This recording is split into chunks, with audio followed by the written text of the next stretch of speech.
you, Andrew. This is to Mike Jones, the leader of the council. As you know, under the performance capacity task and finish, we decided to scrutinise the roles of civic and ceremonial, because it was in response to A, the breaking up of the councils as they were, and you've probably all seen in the papers that the Mayor of Nowhere, which is Vale, when it goes, it has nowhere to hand its mayorship to. There's also the fact that lots of people were starting to look at the cost it was. It's taking out of the actual taxpayers' accounts, which is 250 to 280,000 for Chester, 80,000 for Vale Royal. I don't know the figures. It's between 20 to 30,000 for Ellesmere Port and Nest at the moment. There was lots of people who started to ask the question, do we need mayors? And what do we have them for? What do they actually do?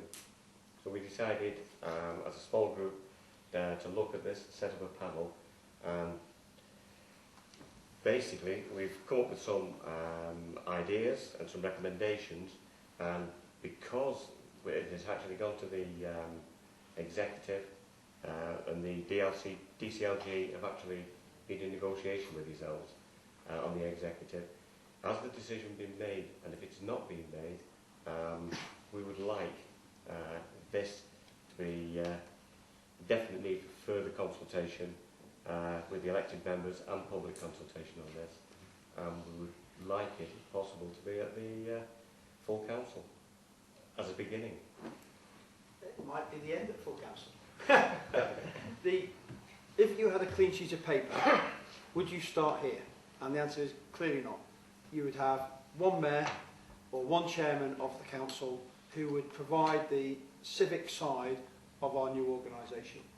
Now, I do believe, having been the Lord Mayor of Chester, that these people do actually play a very important role in our communities, because it is the part of our council that actually gets involved at very local community level, whether it's opening the local parish church or events and fetes and supporting local community groups. So they do play a very important role. Certainly in Chester, the Lord Mayor does probably about 700 functions a year. I think the number is about 400 in Vale Royal and a similar number in Ellesmere Port. And there is quite a lot of duplication, because when you go to some events, you've got what they call a chain gang there. So you can probably knock 100 off each of those numbers, I don't know, in terms of what they do. My personal view is, and this is a non-party political issue in my view, because it's about people's personal preferences, whether they've done one of these civic roles, where they come from, how important they feel. So it's a non-party political thing. But my view is, we perhaps ought to have gone rid of the lot, start with, and just have the one. That's where I would be. However, I'm very conscious of some of the historical aspects of one or two of the posts, particularly the Lord Mayoralty of Chester, which goes back to 1234, and the chivalry that goes back to 1132. And you'll see all the names in the town hall of Chester. So there's a lot of history, and as a result of that, there's a lot of nice shiny gold and silver bits and pieces that come with it as well. My personal view at the executive was we do away with the mayors of Ellesmere Port, Neston and Vale Royal, and we support in some way the Lord Mayoralty of Chester, but it's got to be self-financing. I am concerned that by having too many civics, they will detract from the new council. I'm concerned about the cost, and I'm concerned about the addition of precepts onto the residents in addition to their council tax, which is what these things will actually mean when they're set up in their new guise.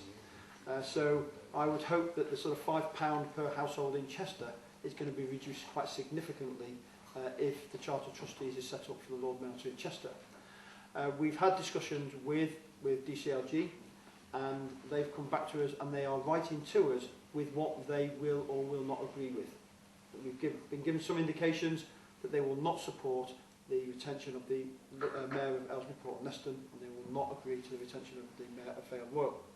They are, however, happy to consider a Mayor of Ellesmere Port, simply because there is quite a lot of history to Ellesmere Port prior to 1974, and there is a feeling that if the evidence can be supplied to the DCLG, and this will be done by Ellesmere Port and Neston Council, then they may consider putting that into some sort of Charter of Trustees prior to the setting up of a town council for Ellesmere Port. And that's something I think we should look at, because I do have a very strong view that parish council and town councils have a very good role to play in our communities. And I would be very supportive of a town council in Ellesmere Port. But that's something that we need to debate and discuss. I'm hoping we can do that in the next few weeks. And when we come to full council on the 23rd or 25th of October, there will be a special council meeting after the normal council meeting. Our chairman doesn't know this yet, I don't think, because it was only discussed yesterday when the feedback from DCLG. And at that special council meeting, we will debate whether the new council will apply for borough status.